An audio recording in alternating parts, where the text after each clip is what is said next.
મારું નામ પટેલ કિરીટભાઈ કાંતિભાઈ, કલ્યાણપુરા, તાલુકો કડી, જિલ્લો મહેસાણા. આ મહેસાણા જિલ્લાનું છેલ્લું ગામ કલ્યાણપુરા. હું માજી સરપંચ. અત્યારે ચૂંટણીઓ આવી નથી 2 વર્ષથી, એટલે વહીવટ કરતા છે, પણ અમારી ફરજો તો ચાલુ જ છે. એટલે ગામના વિકાસની વાત કરીએ તો કલ્યાણપુરા 40 વર્ષથી સમરસ પંચાયત છે અને આ કલ્યાણપુરા ગાયકવાડ સરકાર વખતે બાંધણી થયેલી. કલ્યાણપુરાની અંદાજે 200 વર્ષ પહેલા અમારા પૂર્વજો કાઠિયાવાડમાંથી આવ્યા અને અહીંયા વસવાટ કર્યો. અને આ ખાખરીયો ટપ્પો કહેવાય. આ ખાખરાનું વન હતું, એમાં ગાયકવાડ સરકારે અમને આશરો આપ્યો.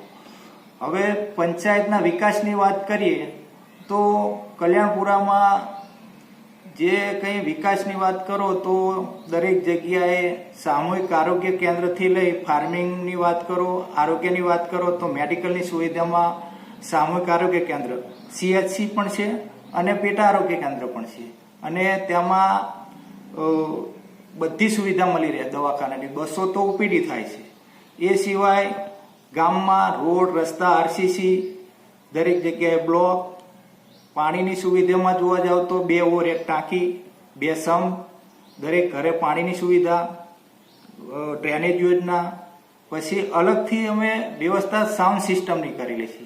દરેક ફળિયામાં એટલે દરેક શેરીમાં સાઉન્ડ સિસ્ટમ એટલે કે માઇક મૂકેલા હે, સ્પીકરો.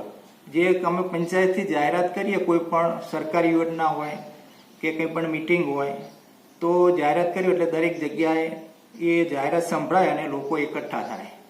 એ સિવાય CCTV કેમેરા અને આ અમારી સાઉન્ડ સિસ્ટમમાં અમે સવારમાં પ્રભાતિયા અને સાંજે ભજન કલાક રોજ ઓટોમેટિક વાગે અને ઓટોમેટિક બંધ થઈ ગયા.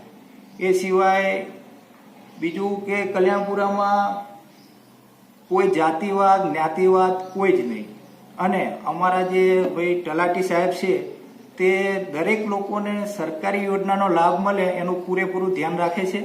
અને વહીવટ કરતા પણ અમારે એવા સરસ મહિલા છે કે દરેક જગ્યાએ જે કંઈ ખૂટતી સુવિધા હોય તેનું પણ ધ્યાન રાખે છે. અને અમે જાડે સહયોગમાં જોડે રહી દરેક સુવિધા પૂરી પાડીએ છીએ ગામને. ગામમાં સુવિધામાં જોવા જાવ તો ઘર દીઠ અમે મા કાર્ડની વ્યવસ્થા પણ કરેલી છે. કોઈને મા કાર્ડ ના નીકળતું હોય તો અહીંયા જઈને અને મા કાર્ડની વ્યવસ્થા કરાવી દઈએ. એ સિવાય કોઈને વિધવા સહાય, વિધવા હોય તો એને વિધવા સહાય કેવી રીતે મળે તેનું પણ ધ્યાન રાખીએ. સરકારી યોજનાનો દરેકને લાભ મળે એનું અમે પૂરેપૂરું ધ્યાન રાખીએ છીએ. ગામની સુવિધામાં જોવા જઈએ તો કલ્યાણપુરામાં 4 જેટલી બેન્કો, 2 હોસ્પિટલ, હાઈસ્કૂલ આવેલી છે, પ્રાથમિક શાળા આવેલી છે. બીજું જોવા જઈએ તો ગામમાં ફરસાણ અને મીઠાઈની 30થી વધારે દુકાનો આવેલી છે.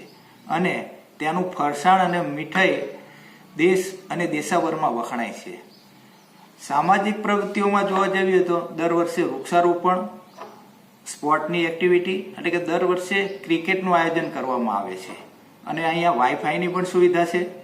કલ્યાણપુરામાં ગાર્ડનની પણ સુવિધા છે અને સહકારી મંડળી પણ આવેલી છે, જેથી ખેડૂતોને ખાતર ખેતરમાં નાખવા માટે મળી રહે પૂરતું. આ સિવાય ધાર્મિક મંદિરમાં મહાદેવજીનું મંદિર, રામજી મંદિર, સ્વામિનારાયણ મંદિર, ખોડિયારમાંનું મંદિર, અંબેમાનું મંદિર.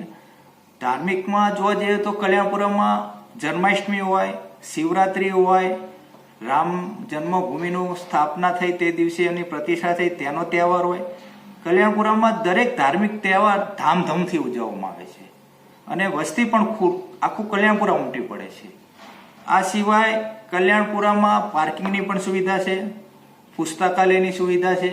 સુવિધામાં જોવા જાય તો કલ્યાણપુરામાં શહેરની સુવિધા અને આત્મા ગામડાનો એ જેવું કલ્યાણપુરા મારું મસ્ત કલ્યાણપુરા છે.